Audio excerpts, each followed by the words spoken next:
Oi, gente, tudo bem? Eu sou Sabine Mendes Moura, essa é Cláudia Pucci Abraão, ou para esse lado, ou para aquele lado, que nunca A gente sei. nunca sabe para onde vai. E esse é mais um episódio de Infinitas Letras, Fluxo Temporal, que é a nossa segunda temporada de Infinitas Letras, e basicamente essa é uma conversa que a gente tem sobre processos de escrita, processos criativos, só que nessa temporada a gente está fazendo isso ao redor ou inspirado por um oráculo que eu criei, que eu fiz download, como eu gosto de dizer, que é esse fluxo atemporais. Então, geralmente a gente começa esses programas com uma leitura e hoje é dia de Cláudia ler. Vou passar a bola para ela, depois a gente fala da carta e segue vai. Cláudia. Obrigada, Sabine. Gente, eu queria falar que eu separei 2 textos, um para ler no comecinho bem curto e um para ler no final, mudando um pouquinho o nosso esquema. Mas enfim, nenhum deles tem a ver diretamente com a carta, depois eu explico, eu vou ler. Eu queria que esse primeiro texto, vocês ouvissem, um poema bem curtinho, olhando para esta flor. Olha, eu pus esse brinco, eu nem atinei que eu ia fazer isso. Agora que eu vi aqui, eu falei, gente, parece que foi combinado, mas não foi. Então, eu queria que vocês ouvissem olhando para esta rosa, tá? Vamos lá. Saiba, menina, um dia seu frescor será inverno. Entenda, moça, que uma estação é apenas evento.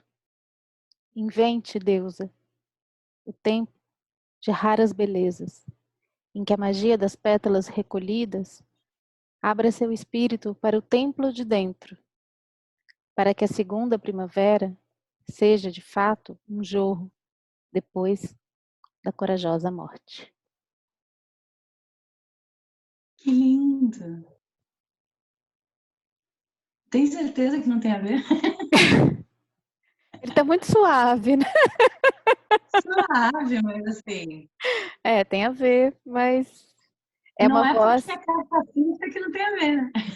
Não tem a ver, mas é uma voz de fora, né?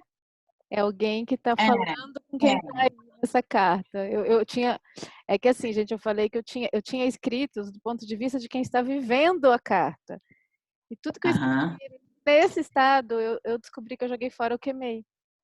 Eu sei que isso não se faz, mas eu fiz. Faz parte do estado. De não Sim, sobrar nada e não querer mais nada e não ver sentido em nada. Enfim, já estou falando da carta. sim. Então, o que Bom, sobrou foram os conselhos de uma voz amiga. De sim, fora. mas tem tudo a ver, tem tudo a ver. Eu vou mostrar a carta para quem não estava aqui ou não assistiu o programa passado. Essa é a nossa carta de hoje, que se chama Escombro à Deriva. E a frase da carta diz: depois do naufrágio, sou resto de quê? E a simbologia da carta é muito simples, na verdade. Você tem aqui um oceano, né? Ondas, são ondas. E tem uma coisa interessante, porque o tal do escombro, que está boiando aqui, ele, cada hora que eu tiro essa carta, né, me leva para um lugar. Às vezes parece como se fosse, eu esqueci o nome disso, mas a parte de trás de uma cama, a cabeceira de uma cama deslocada, como se fosse um Titanic, assim, afundou e aquelas camas gigantescas com cabeceiras maravilhosas de madeira. Parece a cabeceira de uma cama, às vezes parece uma caixa, às vezes parece o resto de um objeto, tem umas pontas aqui. Então, parte da simbologia dessa carta é justamente que esse escombro ele não seja identificável. Cada um possa ver um pouco nele o que quiser, porque, na verdade, pode simbolizar muitas coisas. Na verdade, pela questão de que o que sobrou, seja lá o que for que sobrou desse naufrágio que a gente está vendo agora, é uma coisa tão irreconhecível que a gente não consegue atribuir uma função a ela. Né? É por isso que isso aqui é algo irreconhecível. Não é uma coisa que você olha e fala, ah, tá, esse aqui é um pedacinho de tampa de privada. Não. É uma coisa que você não sabe nem inferir a função que um dia já teve. E aí, de novo, a gente está falando de uma carta, é a penúltima carta do naipe do circo. Então, a gente está falando de posicionamentos de um espírito criativo, de uma pessoa criativa, de uma pessoa que está tentando lidar aí com as questões da vida, diante da sociedade. Então, nós estamos falando de um momento pós-tragédia, é o naufrágio, né? Só que essa tragédia, para quem vem acompanhando as outras cartas, ela tem, sim, quando chega nesse ponto, uma representação física, algo que era importante, de fato, caiu no mundo da pessoa. Então, para dar exemplos assim da nossa vida, pode ser um livro que não foi publicado, um livro que foi mal publicado, uma peça que não virou, uma coisa que não saiu da gaveta, não saiu do armário. Mas é menos não sair da gaveta, não sair do armário, porque lá ainda tem o potencial, né? Seria mais o cacto, talvez, que foi a primeira carta que a gente falou aqui, mas é mais deu errado dentro das expectativas que eu tinha, né? E a gente já falou muito sobre esses processos de dar errado, de segurações, de manutenção e tal, em outras cartas. Aqui alguma coisa aconteceu, alguma prova, algo se materializou em termos de frustração de expectativa, né? E aí, quando acontece isso, que está sendo representado aqui pelo naufrágio,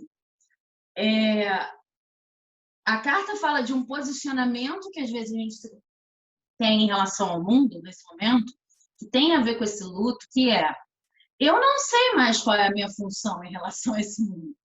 Porque eu segurei por tanto tempo esse sonho de, os exemplos que eu dei aqui, mas podem ser vários outros. Ter o livro publicado desse jeito, ter a peça encenada desse jeito, sei lá o que for. Eu segurei por tanto tempo isso, que para mim a minha função no mundo era essa. Então, assim, para mim, eu no mundo era isso. Eu me relacionava com as pessoas como a pessoa que é isso, que faz isso. E aí, quando isso cai, eu fico com essa pergunta aqui para responder, que é: depois do naufrágio, sou o resto de quê? Né? E essa pergunta parece uma pergunta muito dura, porque, porque assim como a imagem que está ali boiando não é reconhecível, tem essa coisa de: meu Deus, qual é a minha função? Não tem nem ainda a pergunta de qual é a próxima função, é de qual é a minha função. Eu só consigo ver o que caiu ainda.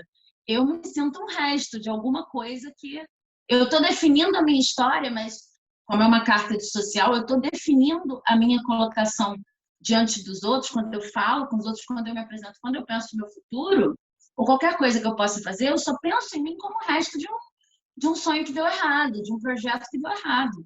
Eu não tenho cara, assim, para sair de casa, sabe essa sensação de... Eu não tenho cara, eu sou um passado já, é meio estranho. Mas eu sou um resto de alguma coisa que não deu. E aí, apesar dessa pergunta ser muito dura, a carta traz a necessidade de encarar essa pergunta.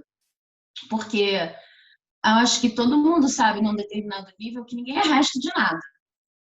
Que todo mundo já deve ter passado por essa experiência algumas vezes, de frustrar expectativas e saber que sempre tem um sonho depois para continuar, e sempre tem um arregaçar de mangas e tal. Mas aí é que está a diferença dessa carta. Tem duas possibilidades. Ou você pode arregaçar as mangas para fazer a próxima coisa, tendo aquele fantasma guardado no seu armário, né? Tipo assim, não deu certo. Aí, digamos que esse oceano é o seu mundo interno criativo, né? Aí você isso aqui não deu certo, então eu vou para cá montar um negócio. Aí fracassa também. Aí eu vou aqui montar um negócio, fracassa também. Você pode ter um oceano interno povoado de coisas que você já nem mais entende qual é a utilidade. Isso pode ir te arrastando para o chão. Ou quando chega nesse momento de frustração de expectativa, você pode, de fato, responder essa pergunta. Depois do naufrágio, sou resto de quê? Não porque você é resto de nada, mas justamente porque é da expectativa que você segurou por tanto tempo e do que dela pôde sobreviver, que vai vir a cura da própria expectativa frustrada e o seu próximo projeto. Aí o seu oceano está limpo, isso aqui some e você não fica com esses esqueletos todos no armário. Então, basicamente, é um processo de luto, um processo muito difícil, mas é legal encarar esse resto, é legal responder essa pergunta do resto. Para mim, pelo menos me parece, né? Sou resto de quê? E aí, o que isso diz de mim? Porque, às vezes, inclusive, pode ser muito positivo, né? Assim, existe uma forma positiva de encarar mesmo, né? Acredito que boa parte das tragédias, no sentido de não apenas fui forte para sobreviver, mas no sentido de que, de repente, isso aconteceu comigo porque eu tenho uma série de características, não porque eu merecia ou porque... Nada disso. Mas isso aconteceu comigo porque eu tenho uma série de características que vão ser a base para o meu próximo projeto. No caso do livro mesmo. O livro que mal publicado ou nunca publicado. De repente, eu sou muito diferente. E aprender a lidar com esse diferente é justamente a forma de me fortalecer para um projeto completamente diferente na próxima vez. E eu precisava desse fracasso para entender isso. Né? Então, é mais ou menos isso. Agora eu estou doida para ouvir o que você vai dizer. É muito engraçado, porque você que fez o download do oráculo, que desenhou a carta e trouxe a interpretação, eu acho que a tua visão da carta é mais suave do que a minha. Uhum. Desde que você mostrou a coisa do escombro, né? Eu fiz uma analogia imediata com a terra devastada, com aquele momento que não é assim que você teve, pelo menos para mim, tá? É diferente Deixa para eu mim. só fazer uma observação. Só fazer uma observação. Ó, Saturno, para quem está acompanhando a gente, Saturno, terra devastada, cacto e tal. Todas as coisas desérticas e terra devastada e coisas escondidas, etc. A minha interpretação é mais suave do que a sua sempre. Me amarro. Isso é de personalidade, eu acho. Eu não Mas sabia, também, não tinha me dado conta. Ai, gente. eu falei, gente, eu sou total terra devastada, me amarro. Eu sou só bom, Enfim, eu sou uma pessoa que teme essa carta, mas vamos lá, mas já atravessei, né? Já caminhei. E eu falo deserto, né? Porque aí é um naufrágio, aí é o meio do mar, mas eu acho que é a mesma coisa, assim, porque esse naufrágio também é um deserto, né? É um deserto no sentido porque é uma água salgada, né? Também você não tem ali recurso, essa sensação de você ser um nada no meio do nada, um resto de nada no meio do nada. Não é um resto de nada, né? Essa é a fala de quem está. Aí eu vou para a fala de quem está dentro da carta, não quem está analisando a carta, mas para quem vive esse momento, né? Desse escombro, desse deserto. Para mim, dá uma sensação de que é mais do que uma expectativa frustrada. É diferente de ter um sonho que você se frustra, sabe? A impressão que eu tenho dessa carta é assim: a sua coluna vertebral quebrou. Aquilo que te sustenta na existência se rompeu, sabe? Quando não sobra nada, assim, a casa caiu. Aí você chuta, ou a vida chuta, ou alguma coisa chuta, o mastro central, e tudo sobre o qual você se estruturava ruiu. Então, é uma sensação assim de que não sobra nada, assim, quer dizer, sobra você no meio do nada, e a gente também cacos, né? É muito bom esse negócio, é só um resto. É um resto mesmo, dá a impressão de ser um resto, porque dá a impressão que o mundo acabou. E eu sobrei com essa terra devastada, né? Então, para mim, tem uma imagem. Eu tô rindo porque eu sempre uso essa imagem. É que esse filme é muito melodrama, mas eu adoro que o vento levou. Sabe aquela cena a da cena do Scarlett nabo. Johansson com, Nunca eu não mais. sei se é um nabo ou um rabanete que ela segura ali, que ela arranca da terra, né? Aquela cena é maravilhosa, gente. Assim, por Deus, eu juro, jamais sentirei fome novamente, né? E aí vem a trilha. É maravilhoso aquilo. Só que ali ela ainda tem uma coisa de que se ela nunca mais vai sentir fome, alguma coisa vai mudar, né? Ali ainda existe uma expectativa ou uma perspectiva de que ela vai levantar, né? Até porque ela é tipo a heroína da superação, né? Scarlett Johansson. Mas eu acho que esse estado, quando ele bate, você não tem nem uma perspectiva, sabe? Assim, quando você está embebido dele mesmo, é assim, é uma perda total de referência, de repente, uma coisa que era muito sagrada para você, é um sacrário. Isso é uma profanação, assim, ou é um terremoto, ou é uma profanação, mas de qualquer maneira é uma sensação assim de que o que era não é mais e você perdeu a sua coluna, você perdeu o seu sustento, né. E aí tem uma coisa que não é só uma frustração, uma coisa que não deu certo, né, porque a gente pode ter vários projetos que se frustram, que ali, assim, é você realmente perdeu o rumo, né, perdeu qual é o quem sou eu agora, né. Então é muito bom, assim, eu sou o resto do quê? E essa frase é muito boa, porque quando a gente está vivendo a carta, né, vivendo o momento no seu auge, você nem sabe o quê, né, assim, você só olha para o resto, só um resto.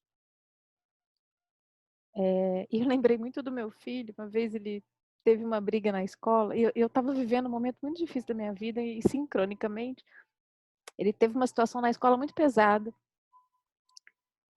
de uma traição lá, enfim, não vou contar a história, mas aí ele chegou para mim e ele chorando, ele falou assim, e ele é muito aguerrido, assim, ele não é um menino, assim, que você sabe que chora à toa, ele tá assim, sempre. Aí ele falou assim: "Mãe, eu me senti, sabe, um pedaço de plástico jogado, assim", super dramático. E aí quando ele falou aquilo, eu me identifiquei, porque era como eu estava me sentindo também, porque eu estava num momento total, assim, de escombros, né, me sentindo um escombro. Aí eu falei assim: "Nossa, melhor definição do mundo, um pedaço de plástico jogado no meio do mato", assim. Porque isso é uma coisa, assim, não tem forma, não tem utilidade, não tem, né, não é mais nada, né, é um resto. E aí, para mim o lance da pergunta não é o resto, é o quê. É um resto de quê? E esse de quê é o que te traz um começo de outra perspectiva. Porque quando você começa a entender assim, tá, é o resto do quê? O que que eu sou então, né? Se eu não sou isso tudo que caiu, se eu não sou essa que eu achei que eu fosse, né? Se eu não sou, aí preencha a sua lacuna com o que você quiser, que você não é mais, porque aquilo que te sustentava nesse lugar não existe mais. Então quem que eu sou? E aí esse resto de quê, quando você começa a entender o quê, de quê, aí você começa a entender quem está aí e que não tem a ver com aquilo que você perdeu e que aí sim tem uma permanência e aí sim não está sujeito a todas as mudanças, né? Que tudo muda o tempo todo. Acho que é uma carta que tem muito a ver com o inverno também, né? Essa sensação da perda absoluta de tudo e esse cenário que fica inóspito, né? Então meus filhos estudam ainda na escola Waldorf e todo ano tinha uma historinha lá que o pessoal encenava, que era a menina da lanterna, que era um conto de inverno, né? A menina apaga a luz, ela está carregando uma lanterninha, aí o vento apaga a luz e ela vai atrás de acender a luz de novo, e é um conto de inverno, que é justo esse momento em que tudo escurece, né? A noite escura, né? Esses momentos em que você só te resta ir para dentro, porque fora já não tem mais nada. Fora já não tem mais luz, fora já não tem mais esperança, fora já não tem mais nenhum sonho. E para responder essa pergunta, eu sou o resto do quê? Esse do quê é o dentro, né? Então, e aí ela encontra o sol, né? É muito bonitinho, assim. Depois ela acende a lanterna e ela sai acendendo a lanterna de todo mundo com quem ela cruzou e também não tinha luz. E é muito isso, né? Acho que esses momentos de escombros, esses momentos em que a gente perde tudo, ou a gente, claro, a gente acha que perdeu, né, mas na hora que a gente experimenta isso é muito sério, né, assim, a gente realmente acha que a vida acabou e não sobrou mais nada. É ali que você tem uma chance de renascer mesmo. E aí, de repente, é uma outra coisa, porque o que era não é mais. É um renascimento mesmo. Ou você vira um zumbi, né, ou você, ou a personagem, assim, você sai carregando um ressentimento pela perda. Então você se ilusiona, né, cria uma ilusão de que aquilo não existiu, que aquela terra devastada não existe, né, de que esse cenário não existe, finge que está tudo bem, e na verdade você está carregando essa morte o tempo todo em ressentimento, ressentindo isso, né? E é uma carta que ou você olha com coragem para isso e fala, tá, eu sou o resto do quê então? O que tem ali do outro lado? Essa é uma pergunta muito corajosa e muito difícil, porque parte desse estado você também não tem esperança e não sabe onde você está. Então, você nem, assim, você acreditar, você tem que tomar contato com alguma coisa que é diferente daquele ser que em luta, né, sabe que o processo da vida jamais vai ficar preso ali, porque aquele também é um estágio, né? Você tem que ter muita confiança na vida para, vivendo esse momento, saber que isso também vai passar, que alguma coisa também vai acontecer depois, né? Se você tiver essa paciência ou essa confiança, essa entrega, né? Acho que é um momento de entrega também, de entrega muito grande. E se a gente não aceita que isso aconteceu, a gente passa muito tempo brigando com o fato de estar sendo um escombro, né? Ou vivendo esses escombros. Então é muito dramático, né? Tem muitas histórias que vêm desse lugar. Muitas são histórias de fé, ou de confiança, de travessia. Acho que toda travessia passa por esse momento, né? Não sei se toda travessia, mas muitas passam por esse momento dessa perda total de tudo.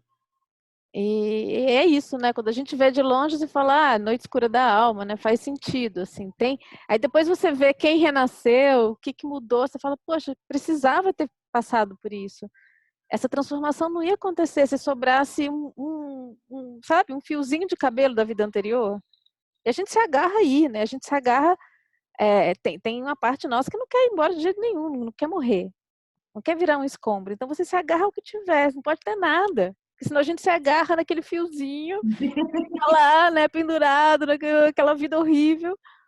Mas assim, não é uma coisa imediata, né? Soltou aqui, pegou ali. Tem esse tempo de ato que é um tempo muito difícil para viver. E quanto tempo esse tempo dura? Né? Na vida, numa personagem, é um tempo muito psicológico também. Né? Então, é muito difícil atravessar esse abismo, né?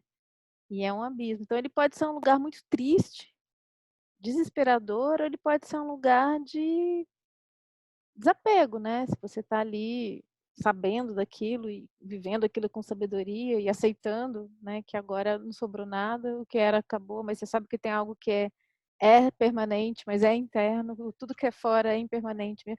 Mas haja evolução, haja centramento para atravessar um negócio desse e falando assim, ok, daqui a pouco, que é a história da segunda primavera, né? Que quando eu escrevi esse poema eu também trago a segunda primavera, que eu chamo de segunda primavera, que foi um termo que me veio quando eu estava escrevendo o Mistérios da Bússola Azul, né? Que o mistério de alguma maneira passa, né, por esse lugar. E aí ele fala, tem até o texto que eu vou ler no final, que ele fala da segunda primavera. E o que é essa segunda primavera? Foi um jeito que apareceu para mim a tradução dessa primavera que vem depois desse inverno. Porque a primeira primavera é como se fosse a infância, sabe? Assim, é a primeira primavera. Você não sabe ainda o que é o inverno, você só sabe o que é a primavera. Então o mundo é aquela primavera. Aí de repente chega, né, verão, né? Lindo, exuberante. Outono, começa a cair as folhas. Vai caindo. Depois inverno. E inverno. E aí não acaba. E vai só, e vai caindo, né? Então a segunda primavera é a primavera depois do inverno. É depois de ter passado pelo inverno. Você acreditar que existe de novo uma primavera. Então a gente fala assim, é claro que vai vir a primavera, todo ano tem a primavera, mas quem está vivendo o inverno, você não tem certeza, né? Se você está ali vivendo só aquele estado de inverno, será que vai ter uma primavera? Será que o ciclo, será que essa roda vai girar? Né? Será que vai mudar porque eu estou vivendo só aqui? Porque para quem começou na primavera, viveu a exuberância do verão e foi perdendo, é muita tristeza ali, né? Então acho que essa carta o que eu sinto é isso. Sempre vai ter uma primavera depois, mas o tempo do inverno a gente não sabe, né? Como atravessar esse mar ou esse deserto, aí depende de como que a coisa se apresenta. Agora eu vou passar a bola para você, porque eu já falei um monte aqui. Não, eu tô pensando em milhares de coisas aqui ao mesmo tempo. Eu tô pensando em como isso tudo que você está dizendo se aplica em vários níveis, né? Assim, primeiro, acho que a primeira coisa que eu pensei foi no próprio processo criativo. em como às vezes você está no meio de um caminho de escrita, de concepção e tal, e aí tudo que você estava fazendo cai mesmo. E aí você começa a encarar aquilo como exatamente o que essa carta mostra. O que eu perdi a carta, peraí. O que essa carta mostra aqui, né? Eu me lembro, eu tomei uma decisão há alguns meses, no início desse ano, né? De recuperar essas coisas sem forma, que eu não sabia o que era. E como é que é o nome dela? Julia Cameron, estava olhando aqui na estante. A Julia Cameron chama isso de U-turn. U-turn aquela coisa que tem na estrada, que o carro dá meia volta, errei a estrada, estava indo para Cabo Frio em vez de Rio de Janeiro, sei lá, estava indo para Santos em vez de São Paulo. Não sei como é que é em São Paulo aí onde você está, e as pessoas que estão assistindo também, não sei. Mas é aquele lugar que você dá volta, assim. Tipo, errei a estrada, peguei um U-turn, né? Se eu estou traduzindo direito. Retorno. E aí ela chama de U-turn o processo de você pegar uma obra que de repente entrou num grande inverno desse. E às vezes o inverno dura anos e anos e anos. E aí você tentar ressignificar a obra. E aí eu fiquei pensando no meio do que você estava falando, como em termos de processo criativo isso é delicado, né? E a gente já falou um pouco disso aqui nos programas desse night, porque a gente adiantou um pouco a parte do luto, porque é difícil saber quando que você está deixando uma coisa sem querer olhar, que de repente é uma coisa que só precisa passar por um luto para encontrar a sua forma aí, e quando que você está se apegando a um livro, a uma ideia, a uma peça. É muito difícil chegar lá. Agora, e acho que só cada autor ou cada grupo de autores trabalhando colaborativamente vai saber. Mas eu acho que dessa carta eu tiro nessa coisa do que você estava falando, né? Sou resto de quê? Uma coisa também para o processo criativo, que sempre dá, e eu acho que isso acontece com todas as obras, mesmo as que se completam em, sei lá, 2, 3 meses, mesmo as que são sob demanda, tem sempre um momento em que muitas expectativas já foram frustradas. Se for uma coisa sob demanda, é porque, sei lá, porque você já teve as suas rusgas com a pessoa que te encomendou, ou já teve que ultrapassar muitas coisas difíceis, aquele frescor do início já não está ali, ninguém tá brigando, mas todo mundo sabe como é que é trabalho, né? Não tá todo mundo amigo, mas no início, meu Deus, eu vou fazer esse livro. Depois já tá assim, gente, como é que acaba? E aí tem sempre um momento de você olhar o inverno e perguntar, sou o resto de quê? E muitas vezes essa pergunta está sendo feita diretamente à obra, sou o resto de quê? E aí comigo acontece muito esse negócio de você ter que, aos 45 do segundo tempo, olhar para aquilo ali, para não entregar de qualquer jeito, para não fazer de qualquer jeito, para não sair. Isso é uma coisa que eu tenho para mim, tá? Tipo, para não sair de qualquer jeito do projeto, para não. E às vezes até se colocando como chata, porque, né, principalmente se for uma colaboração, ou como chata consigo mesmo, quando eu estou fazendo sozinha, mas aos 45 minutos do segundo tempo, falar assim: não, eu quero recuperar um pouco, eu quero a minha segunda primavera. Não vamos sair desse projeto no inverno. E isso acontece com, sabe, é muito fácil você mecanizar, é muito fácil também você entregar um texto como se ele fosse um escombro. Você entregar o texto como se ele fosse um resto de alguma coisa. Olha só, esse texto que eu estou publicando no meu blog, que eu estou te entregando, ou que eu estou mandando para a editora, é o resto do sonho que uma vez eu tive de escrever uma ficção científica. Ou é o resto do sonho que uma vez... Eu já não sou essa pessoa, eu já não estou interessada mais nisso, mas tá aqui, vou mandar. Sabe? E essa sensação, a gente já falou muito aqui também de como influencia o desde onde a gente está fazendo as coisas, né? Esse desde entregar o texto para o mundo, entregar a obra para o mundo, não é legal. E às vezes, quando é colaborativo, para mim, pelo menos, né? E às vezes, quando é colaborativo, isso implica dar mais uma volta, uma coisa que todo mundo já achou que estava fechado. Implica você ser a pessoa que vai chegar lá e falar: mas então, desculpa, olha só, então, eu sei que a gente tinha combinado de entregar amanhã, mas acontece, lembra? que a gente teve aquela conversa sobre aquela personagem. E aí, lembra quando a gente estava animada e a gente desistiu de fazer? Porque, sei lá, o dinheiro, o tempo, os meses, porque eu não quero mais olhar para tua cara. Então, vamos de novo, aquela personagem. Poxa, será? Se der, olha, enfim, eu sei, você quer me matar, mas vamos. Para você não entregar um resto de quê, entendeu? Sim. E aí, essa pergunta, ela também resolve muito. Para você ter a sua segunda primavera. Essa pergunta também resolve muito em termos de processos criativos nessas situações. Se você olha para esse texto que está com essa sensação de inverno e pergunta, eu sou o Resquer, vem cá, ô Textinho, você é Resquer, né? Porque o texto, nesse caso, o registro de inverno, quem está tendo é você, o pobre texto tem nada a ver com isso. De repente você vai publicar e tem gente que vai, nossa, que genial. Mas o lance é como que você quer fazer a sua entrega, né? E aí você olha e pergunta, o textinho, você é Resquer? Na verdade, você está respondendo uma coisa interna também. Então, você está respondendo assim, olha, quer dizer, o texto não fala. Então, o texto vai te responder. Oi, Sabine, então, eu sou o resto da ilusão que você teve, que você ia fazer isso em 5 dias, na verdade, fez 120 mil, deu um trabalho. E aí você vai ter uma estratégia para lidar com isso. E para que isso seja... É isso que esqueci o nome dela, não. Julia Cameron chama de U-turn.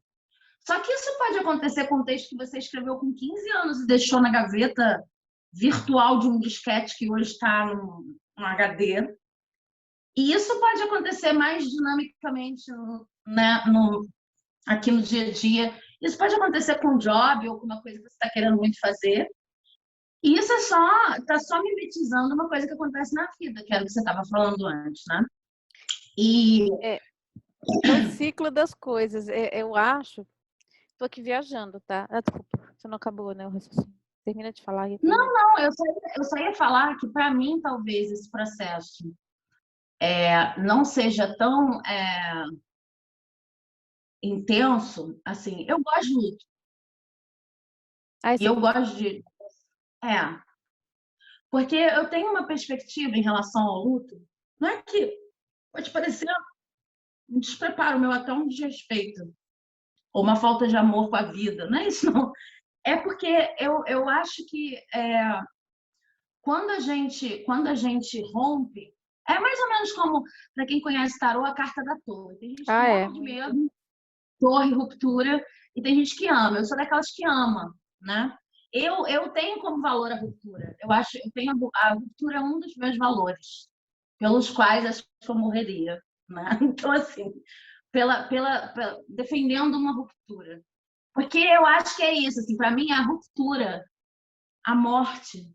Imagina uma calçada. Rompe a calçada, é dali que surge o broto. Você pergunta isso de quê? É dali que vem o frescor. Eu sou zero apegada, entendeu? Então, eu sempre me lembro de uma frase que eu li, que me bateu muito quando eu tinha 14 anos, 15, sei lá, num livro chamado O Príncipe das Marés, de Pat Conroy, que virou um filme da Barbra Streisand, muito bonito, muito pesado. Gosto muito. Que ele diz assim, numa situação difícil, ele diz aqui, a pessoa pergunta, mas por que você vai voltar? Tipo, ele conseguiu tudo que ele queria na vida e ele vai voltar para uma situação difícil. Ele faz um caminho que é muito difícil um homem fazer numa situação de triângulo amoroso. Ele faz o oposto que geralmente os homens fazem, ainda mais naquela época, porque aí o filme também está um pouco datado e tal. E ele responde assim, é porque eu preciso construir algo lindo a partir das ruínas. Menina, eu fico toda arrepiada. Também é isso. É sobre isso. Entendeu? Então, para mim, tem esse senso de utilidade. Utilidade, para mim, é uma coisa muito importante. Você falou de relevância num outro programa, para mim é utilidade. Sim, a utilidade da obra. Não naquele sentido babaca de arte útil. A arte tem que ser útil, naquele sentido capitalista babaca vira produto. Não. Mas no sentido de tem tanta ruína para a gente fazer florescer coisa, cara, só essa pessoa. E aí isso tem o seu correspondente interno, entendeu? Tem o seu correspondente. Então, para mim, isso é um lugar muito legal. Agora, em termos de processo criativo, acho que gostando ou não gostando, todo mundo tem que passar por isso. Mas estar aberta a isso, eu acho que traz muitos benefícios, porque, de repente, é isso, um poema Tipo esse poema que você leu, que é tão pequenininho, devidamente questionado, dali sai um romance, sai não sei o que, floresce um monte de coisa. Entendeu? Você pergunta e aí você responde. Bom, estou chutando aqui. Você ouve do poema. Isso aqui era minha frustração de Ah, tá. Aí você já criou outro poema com a frustração do não sei o quê. Isso aqui é. Não, isso aqui é longo, vai virar um romance, não sei o quê. Aí quando se frustrar com um romance que também não criou, já vira mais 10 poemas. Entendeu? Então, assim, a coisa vai. Essa imagem da calçada, a ruptura abrindo para você fazer surgir outras coisas. Por isso eu acho essa pergunta do Soul Hash aqui tão interessante, né? É quase a cultura do resto do arroz. Eu faço o quê? Bolinho de arroz. É uma cultura do zero desperdício. De que daí? Isso aqui tem muito valor. Gente, isso é uma piada interna, tá? Um dia eu já contei essa história. Não necessariamente, você pode comer. Eu faço um risotinho. Não, fora que é bacana você sofrer pra caralho, eu acho. E não que tenha utilidade o sofrimento, não é isso. A gente já falou que a gente não é dessa. Mas eu acho muito bacana você sofrer pra caralho e virar arte. Que pelo menos virou alguma coisa. Pois é, mas eu acho que a arte já é o. Mas, Eu tipo, acho já que que a arte, apesar de, né? Não porque. Que é o que brota do escombro, né? Acho que essa flor, esse. É muito difícil, né? Se pensar em narrativa, histórias que falam dessa transição, porque a gente tem muito problema com a morte, né? Tem muita história que assim, caminhar para o fim, ou evitar o fim, ou fudeu, já estamos no fim, tipo, distopias em geral, e agora só nos resta, né, sei lá, sobreviver, o que eu acho terrível, não gosto. Acho catártico e ineficiente. Mas enfim, aí já é um julgamento meu, porque eu tenho questões com isso. Agora, é difícil ter narrativas que falam, histórias, né, que falam desse cruzamento, especialmente o fim do inverno, esse fim que a gente está vivendo isso agora, né? Estamos gravando o problema justo nesse momento. Esse final de inverno, comecinho, ainda não chegou a primavera, mas já tem flor para todo lado. É que nas estações a gente vê, né? Mas é como se a gente estivesse vivendo dentro do negócio. E aí é que tá. É como no processo criativo. Quando o processo criativo é rápido o suficiente para ficar ali no verão, ou no máximo comecinho do outono, você fala, ai, deu tudo certo, que bom, tivemos problemas, né? Mas se você demora um pouquinho, se aquilo demanda um pouco mais de profundidade, porque a questão é essa, você vai passar pelo momento de achar que, por que foi que eu comecei isso, tá tudo muito estranho, tá tudo muito nada, tá tudo horrível, não sobrou nada. Eu estou agora num livro que eu peguei de encomenda, aquele que eu estou sempre comentando aqui, acho que essa temporada vai ser enquanto eu estou fazendo aqui os vídeos, eu estou fazendo esse trabalho. E agora chegamos nesse momento, né? Que é o momento da revisão. Parece muito com o que a gente falou de Saturno, mas para mim nem toda revisão é assim, mas muitas revisões, qual é o problema? Você está ali no inverno, porque você precisa esqueletar, você precisa ir para revisar. O que é revisar? É ver o que está bom e o que não está bom, ver o que precisa melhorar, ver o que precisa sair, né? Ver o que você precisa cortar, ou o que não está claro. Então você nunca vai revisar olhando. A gente até pode olhar o que está bom, até para ter um ufa, pelo menos o que está bom. Mas em geral o seu foco é o que não está bom, porque é isso que você vai revisar. Né? Então, ficar olhando para o que não está bom, ficar olhando para o que ainda não aconteceu, ficar olhando para muita gente, eu estou descobrindo isso, não só no meu processo pessoal, mas como eu faço muito trabalho por encomenda ou acompanho processos, é desesperador. Porque, assim, para quem não passou ainda por isso, a pessoa fala assim, meu, mas que merda é essa? Eu achei que era legal e não é, entendeu? E aí é um trabalhão, você fala assim, calma, é um processo, vai ficar bom. Para ficar bom tem que ficar ruim. Não é que tem que ficar ruim. Você pôs não, uma lupa. Ficou ruim porque você pôs uma lupa. Porque precisa pôr a lupa para poder. e não é nem bom e ruim, né? É tipo assim, é justamente essa coisa do bom e do ruim que eu acho que não é que atrapalha, mas que assusta, porque você tem um critério de qualidade nesse projeto. Aí, lógico, chega uma hora que a gente fala, pô, isso aqui tá ruim, mas a gente tá falando que tá ruim como? Isso aqui tá ruim para esse projeto, dentro de todo esse processo que a gente fez, em que a gente já combinou uma cara para o livro, como ele vai ser, o que, que ele significa, o que a gente gostaria que ficasse tal. Então, isso aqui não está ornando, que a pessoa fala, mas isso aqui não está ornando, né?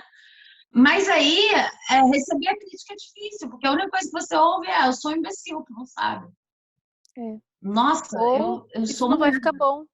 Eu achei que fosse ficar bom, mas ficou ruim, entendeu? A pessoa olha assim, nossa, ficou Sim, a minha expectativa, eu tinha certeza que ia ficar bom, porque a história é tão boa, tudo é tão, né, no devaneio. E de repente você olha o resultado, você fala assim, mas está muito aquém. Só que é isso, é um processo. Você tem que olhar o que não chegou ainda para caminhar com aquilo, né? Mas tem que atravessar essa aridez. Porque é justamente aí, e muitas vezes, é engraçado isso, porque isso até em edição de filme acontece, né? No livro do Walter Murch, que eu recomendo todo mundo ler, que chama Num Piscar de Olhos, que é um livro sobre montagem de cinema, mas fala muito sobre revisão e edição de histórias em geral, né? Não só de filme. Tem uma coisa que ele comenta ali, que às vezes você acha que você precisa colocar coisa, que não está funcionando, você precisa filmar mais, você precisa pôr mais informação, quando na verdade você precisa tirar. Às vezes é um problema de excesso, não um problema de falta. É que está tão bagunçado, está tão confuso, que você fala, nossa, mas precisa colocar mais alguma coisa para a história ficar clara. Não, às vezes você tem que tirar o que está sobrando, e aí o que fica brilhante, fica claro, né? É um processo de lapidação mesmo. E a lapidação, ela não acontece ali, né? Você tem que fazer essa fricção. É uma crise. É uma crise sempre. Esse momento é uma crise. E a crise é quando você chega num lugar que você fala, não tem mais saída. Eu não consigo mais carregar o que era, eu vou precisar morrer. Toda crise é uma morte, né? E dependendo de como é a morte para você, para mim é muito difícil. Então, para mim, esse momento é muito difícil sempre. Né? Eu acho que eu fui trabalhar com história para conseguir atravessar isso nas histórias, para não ter tanto medo de atravessar isso na vida. O Canto da Terra, que é meu primeiro livro, é sobre isso, porque todo nascimento é uma morte também. Eu tenho questões com isso. Mas toda vez eu vou com coragem, porque é quase uma coisa assim, aparentemente meio suicidal, assim, sabe? Tipo, meu, eu vou porque tem que ir, porque eu sei que eu preciso atravessar aí as primeiras. Para eu cortar essa rosa, gente, isso aqui tá no pé. Olha só o dilema, tá aqui no pé. Eu falei assim, mas por que eu tenho que cortar? Por que a natureza não vai cortar? Por que eu preciso podar? A natureza pode. Tá bom. Gente, quem tem esse tipo de dilema? Ou pode ou não pode, entendeu? Mas eu fiquei lá, aí hoje eu resolvi, lua nova, eu vou podar para fortalecer a planta. Para eu tirar uma rosa, uma roseira, já é um drama. Imagina encarar uma morte. Imagina matar um personagem. Então, assim, eu só consigo fazer isso vendo de fora e sabendo que a roda vai girar, sabendo que não vai ficar parado ali, sabendo que dali precisa existir essa morte para existir o próximo passo. Né? Porque se não existe isso também, você não. E aí, falando de natureza, né? Eu reparei uma coisa tão bonita esses dias, para mim foi muito tocante. Vai parecer uma coisa meio oribô, assim, mas. Tem uma cerejeira aqui em casa, cerejeira do mato, aquela que dá grumichão.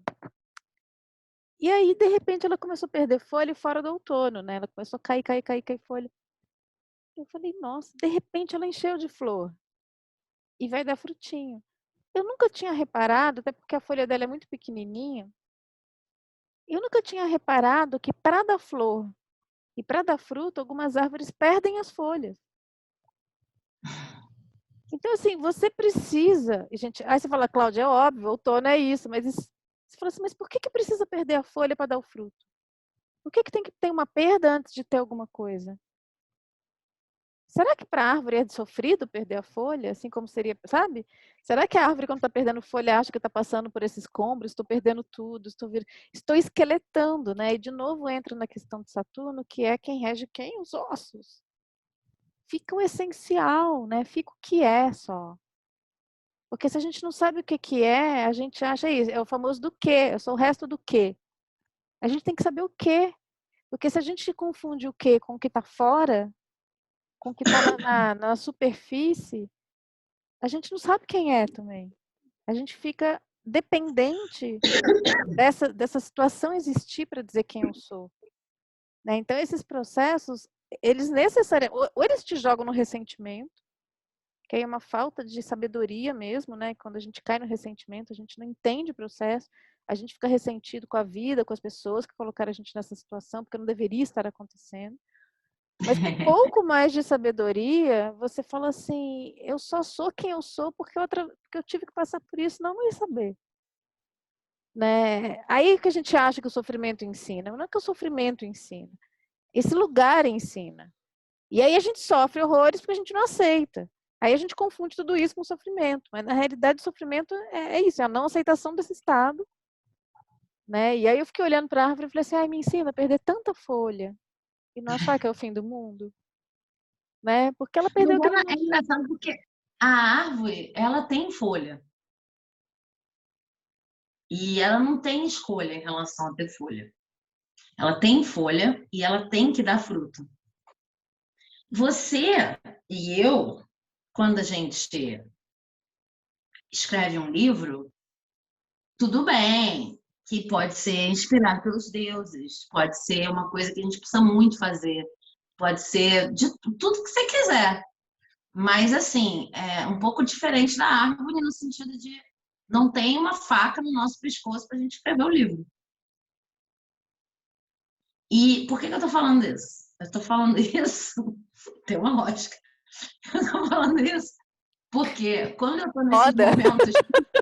Não, quando eu estou nesses momentos muito dark, o que eu penso é assim, ó, foi você. Você entrou no Titanic por livre e espontânea vontade. E você entrou num Titanic onde não precisava ter entrado. E isso eu entendo que possa assustar algumas pessoas, e até a pessoa pode ficar com um chicotinho dizendo assim: eu não devia ter escrito esse livro, eu não devia ter comprado essa casa, eu não devia ter não sei o quê, eu não devia. Mas para mim é um alívio muito grande. Tipo, a árvore não tem escolha. A árvore perder folha, assim, se a gente humaniza a árvore, isso não é o caso, mas se for para humanizar a árvore, tipo um desenho animado, a árvore vai falar que legal que eu perdi folha, porque é isso que ela faz, né? Então, tipo, faz parte das funções dela. Mas a nossa função única como ser humano não é uma coisa que a gente está fazendo. A gente pode fazer essa coisa de várias maneiras. Aí isso me leva a pensar naquela história de que a gente estava falando no início de duas vozes, né? Uma voz que está lá desesperada e uma voz que está mais consciente, né? Me leva a pensar no seguinte, que, ó, talvez eu esteja me sentindo no escombro e isso seja mais social do que qualquer outra coisa. Porque, assim, talvez esse fracasso só exista porque eu tô apegada a uma coisa que era para os outros, não era para mim. Entende? E aí, desse lugar, e eu acho que é por isso que eu entendo essa carta muito no lugar de circo, Sim. sabe? Eu entendo essa carta num lugar muito, muito, muito diferente. Assim, quando a gente estava falando de Saturno, você aplica vários processos, e realmente isso aqui é uma lição saturnina e tal. Quando a gente estava falando do cacto, o sol era inclemente, a terra desértica, etc. Aqui ainda tem o mar das emoções, né? São pessoas, pessoas. Eu peguei um projeto, eu quis um projeto, eu alinhei um projeto e as minhas expectativas, as minhas construções estão ancoradas nos outros. É porque às vezes eu acho, Ou em para algumas mim, pelo menos, circunstâncias, né? Que também tem a ver com isso. exatamente, é que outros não precisa ser o job, outros não precisa ser minha mãe. Tem uma camada de outros que vive dentro de mim.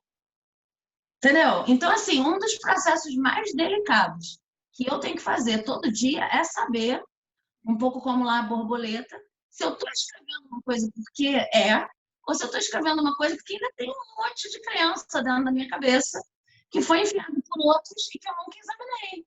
Isso aí também é outros, isso aí também é sociedade, né? E aí, quando esse tipo de frustração, de expectativa cai, é horrível, sabe? Porque, na verdade, vamos dizer, eu vou dar um exemplo bem que eu estou falando super abstrato, mas eu estou pensando em situações assim, tipo, eu tenho que escrever, na ficção científica, eu tenho que escrever muitas cenas de ação com certo tipo de tecnologia.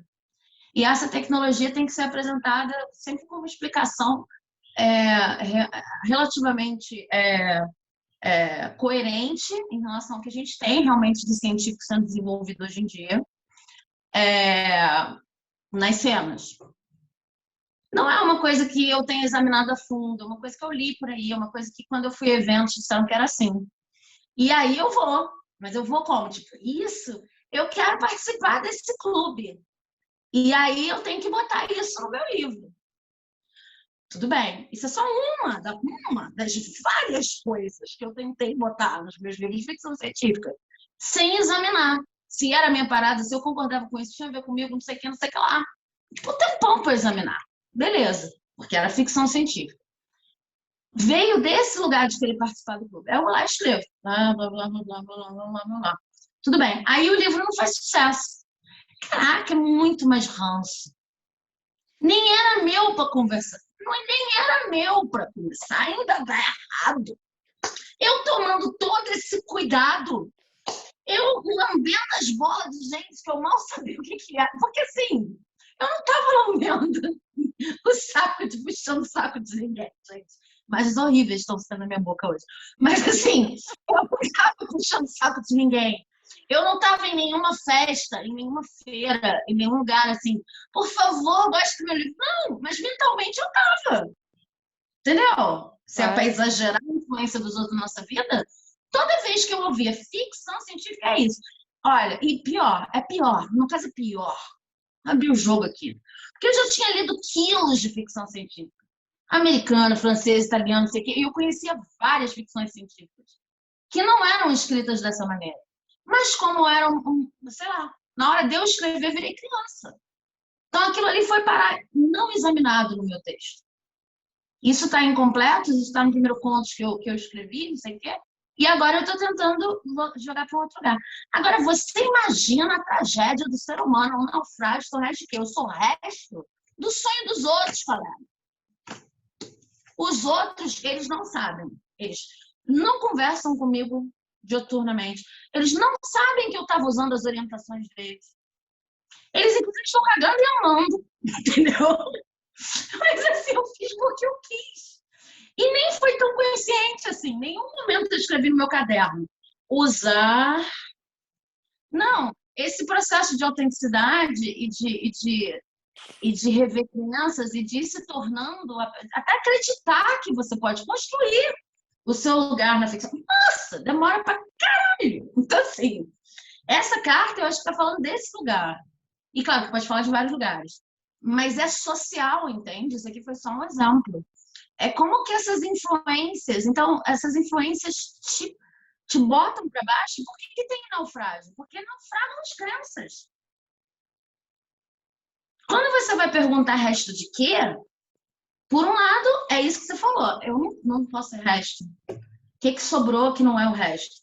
Por outro lado, é resto sim, mas resto da influência de uma pessoa que eu nem sabia que estava aqui, cara. Lógico que eu tô pau da vida. Eu nem escrevi do jeito que eu queria. Imagina, tá, mas olha só, é muito legal isso que você está falando. Porque... eu tô com emprego, entendeu? Tipo assim, eu nem tô fazendo o que eu quero, ainda não vou me pagar direito, poxa. Entendeu? Muito chato. Aí é uma outra interpretação sobre a frase que também é interessante, né? Mas traz uma outra perspectiva. Que não é um resto de quê, assim, quem eu sou por inteiro e que tô achando que eu sou um resto. É o que quebrou e tem que quebrar mesmo. Então, esse resto do quê, o que ficou para trás e tá um caco, né?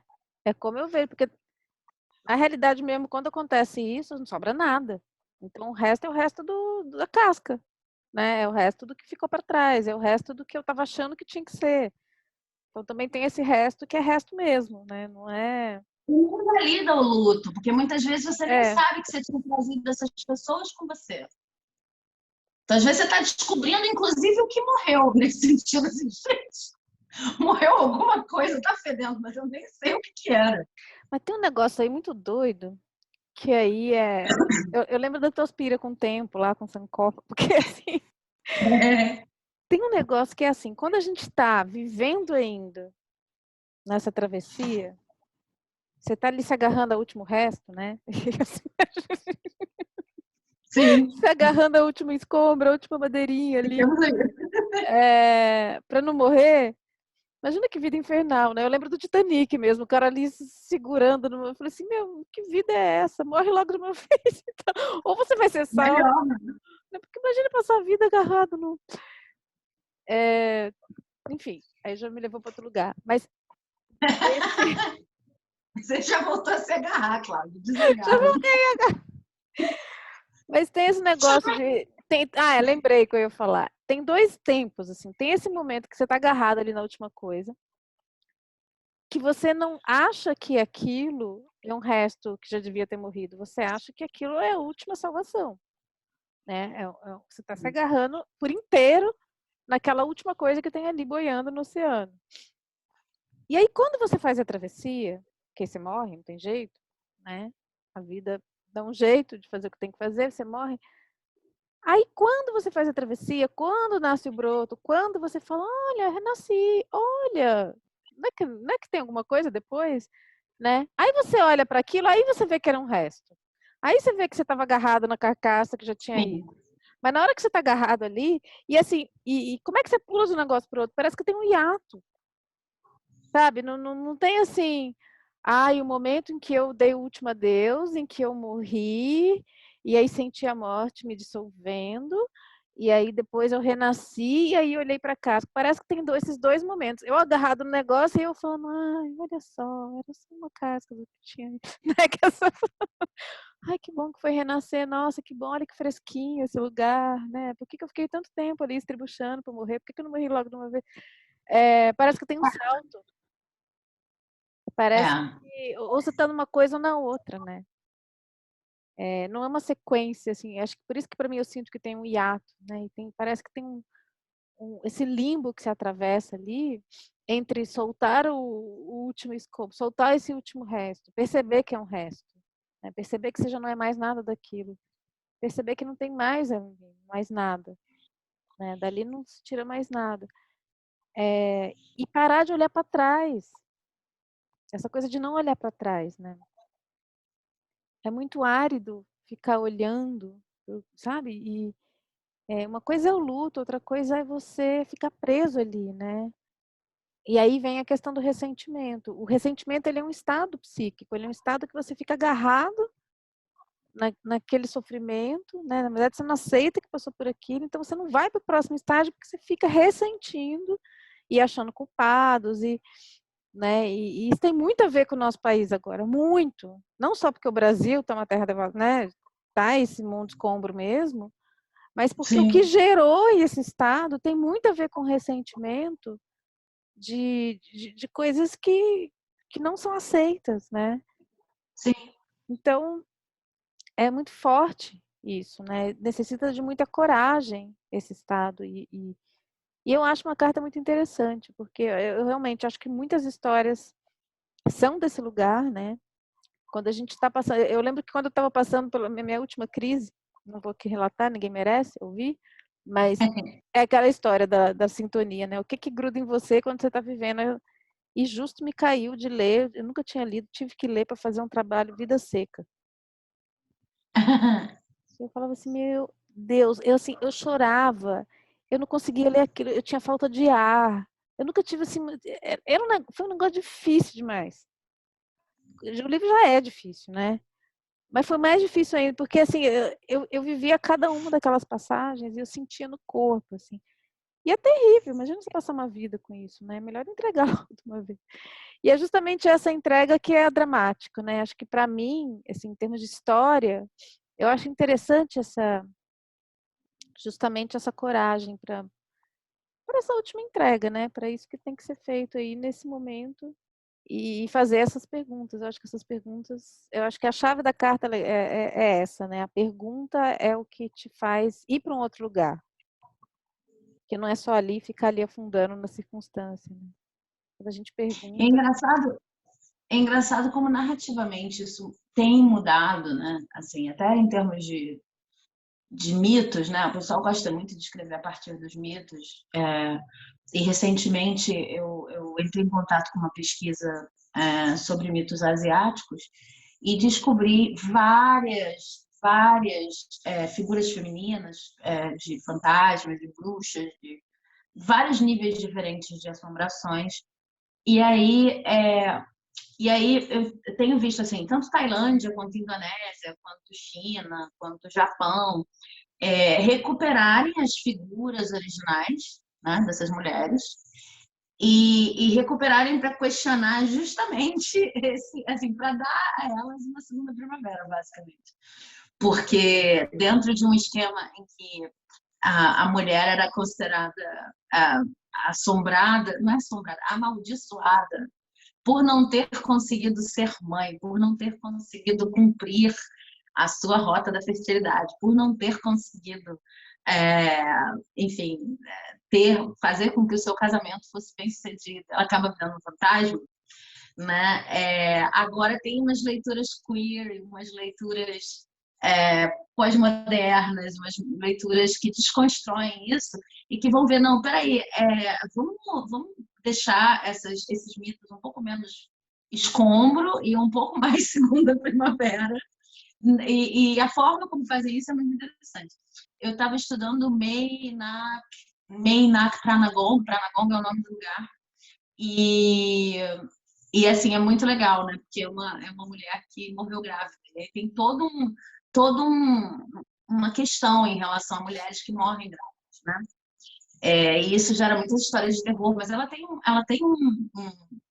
um templo dedicado a ela em Bangkok, e a relação das pessoas em Bangkok com o Meinak é uma relação de divindade, não é uma relação de assombração. As pessoas vão lá para pedir conselhos, tem um monte de gente jogando carta ao redor do templo, tem uma figura dela dourada, coisa maravilhosa. E as mulheres jogando cartas ao redor, e aí vão pedir conselhos, e vão pedir sorte no amor, e vão pedir não sei o que. Ao mesmo tempo, tem toda uma exploração, hoje em dia bastante comercial, inclusive de pessoas que não são da região, né? Criando histórias de fantasmas, que eram mais comuns na década de 80 e 90, e fazendo essa coisa do conto de terror em cima de Meinak.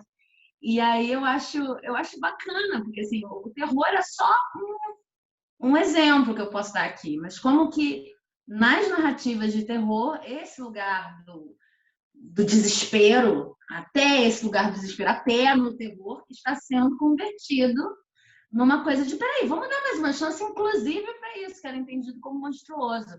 Vamos reconstruir essa história aqui, vamos contar de uma outra perspectiva. Vamos dar, não um bobo final feliz, mas vamos entender que isso aqui era parte de um processo de luto, era parte de um processo, né? E aí, para outros gêneros que são mais fáceis de trabalhar, tem até mais exemplos, né? Mas eu acho que o pessoal está atento a isso, a como falar desse lugar, de um jeito mais produtivo, assim. Pelo menos eu tenho gostado. Eu lembrei de uma história também japonesa, uma deusa, eu não consigo lembrar o nome dela agora, que é o Sol. E a trajetória dela passa, ela... Não é Materaçu, não, né? É, como ela... Materaçu. Então, que ela fica na caverna, né? E também vai para esse escuro. E é interessante porque o que tira ela desse estado é uma outra deusa, não sei se é uma deusa agora, é uma figura que é muito engraçada. Então, eu queria trazer isso, a importância do humor, né? A gente sai desse estado também, a gente consegue, no mito dela, é assim, ela sai porque tem uma figura que começa a fazer uma graça e ela começa a rir. Então, o riso é fertilizador, né? Essa coisa do gaiato, né, de Gaia, que vem também desse riso, desse estado jubiloso da graça, e como isso é possível sair desse lugar através da gente lembrar, né, dessa graça e dessa potência do riso. Sim. Eu quero ler agora, posso ler? Pode. Eu acho melhor você ler primeiro e depois eu mostrar a carta da semana que vem, né? Eu tô procurando uma coisa aqui para mostrar, porque eu sei qual é a deusa do riso, só que tá demorando um pouco. Tem Pode uma que ler. é a Balbo, né?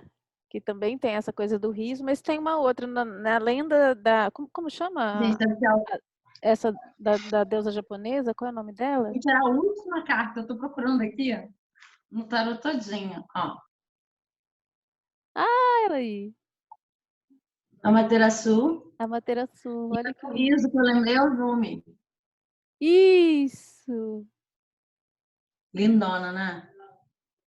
Sobe um pouquinho só para ver o nome dela. Uzumi. O Zumi. Uzumi. Ai, que baralho lindo. Esse é o oráculo da deusa. Pois é, e aqui, né, quando eu escrevi o Mistérios da Bússola Azul, me apareceu um lugar que aqui eu passei muito rápido por ele, eu preciso entender melhor esse lugar, então eu dei um truque no livro, é que não cabia mesmo. A personagem passa pelo templo, que é o templo daquelas que riem, veio esse nome para mim. É o E templo. você já leu um pedaço dele? Já li um pedaço, vou ler um outro pedaço agora, que tem a ver com o templo, né? Que é quando ela tá, a personagem ainda não chegou nesse momento e ela tem uma visão enquanto ela está misturando ali uma panela no fogo. E é esse pedaço que eu quero trazer aqui na leitura. Alternava o olhar entre o fogo e a sopa. Logo, o movimento já estava tão automatizado que ela, sem perceber, foi capturada pelas labaredas que dançavam. Como gostava daquela sensação, aquela onda do crepitar do fogo, aquele aroma defumado do fogão a lenha, aquele cheiro que era sempre um chamado para uma nova história. Sempre uma nova história, que a alimentava mais do que o próprio alimento que o fogo transmutava. Nelas, quanto mais dificuldades melhor, senão não haveria enredo. Porque na história isso é tão bom, mas na vida a gente não aceita nunca, nunca mais. Será que terminar bem ou mal seria apenas um ponto na linha do tempo, como aquele ponto no caldo da sopa? Será que importava? Não eram maravilhosos aqueles contos à beira do fogo, não importando seus fins? Não eram incríveis aquelas mulheres galopando cavalos cor de brasa, de pelo em cobre, galopando estrada fora, além da fronteira dos rios, muito além daquela terra, passando por uma névoa densa, até chegar até... O que era? Uma imensa flor de lótus, suspensa sobre um grande caule. Ela e Ginger subindo, subindo, subindo, a grande flor em forma de templo. Um verso que ecoava na porta, na mesma métrica daquele que ela repetia. Uma voz aveludada que sobrepunha a sua. Um tom ritmado e grave, que aos poucos saía também da sua boca, substituindo as palavras incompreensíveis por novas, frescas, cheias de energia. Há um templo, há um trono. Nesse trono, sentadas em pérola, precioso grão-fonte de puro prazer, somos. Nesse ser, geradas em festa, encobertas por véus de floresta dos sonhos, emergimos. Frente ao mar, num coro oscilante, pulsando nas palmas da pura alegria, dançamos, cantamos, subimos, caímos, subimos. Confia, menina. Suporta o nascer do dia. Entrega, desvela, te espera a segunda primavera. Então, a flor abriu suas pétalas e tudo ficou branco.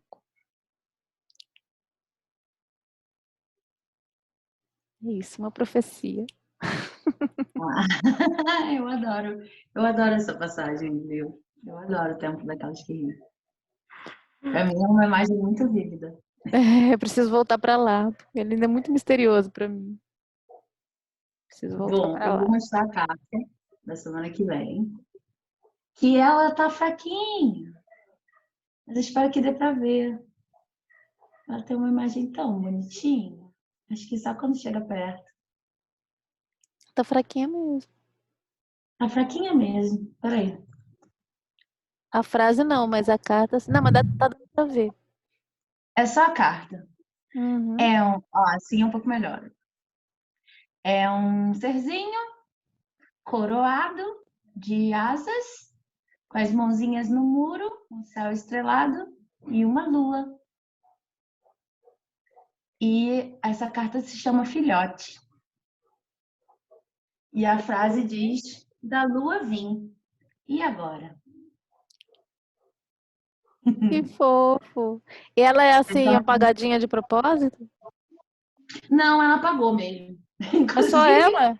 Só ela? algumas. Eu acho que Ah, ela ficou mais apagada. O Caxi também estava apagado na primeira carta. Mas ela ficou mais apagada, acho que por causa do rosa e tal.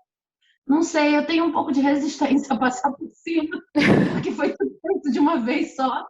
Mas talvez eu passe por cima para a gente gravar o programa na semana que vem. não, deixa Mas é isso, assim. gente. Talvez tenha a ver. Bom, enfim, Filhote, tô aqui já viajando filhote na de carta. lua. Filhote de lua ainda. Filhote de lua. Tá chegando ainda. É legal, não tá aparecendo tanto. Ela se revelando, deve ser isso. É Gente, então é isso, gente. isso. Obrigada por nos acompanhar nessa imensa viagem deliciosa. Não sei quanto a vocês, mas eu adoro gravar. Eu sempre adoro essa conversa. A gente nunca sabe Eu para onde também. vai. E aí, para mim, é sempre uma delícia. Então, muito obrigada pela presença de vocês aqui. Sabine, Obrigada. muito bom. Mais um dia. Obrigada, Cláudia. Até semana Obrigada a que todo vem. mundo. Até semana que vem.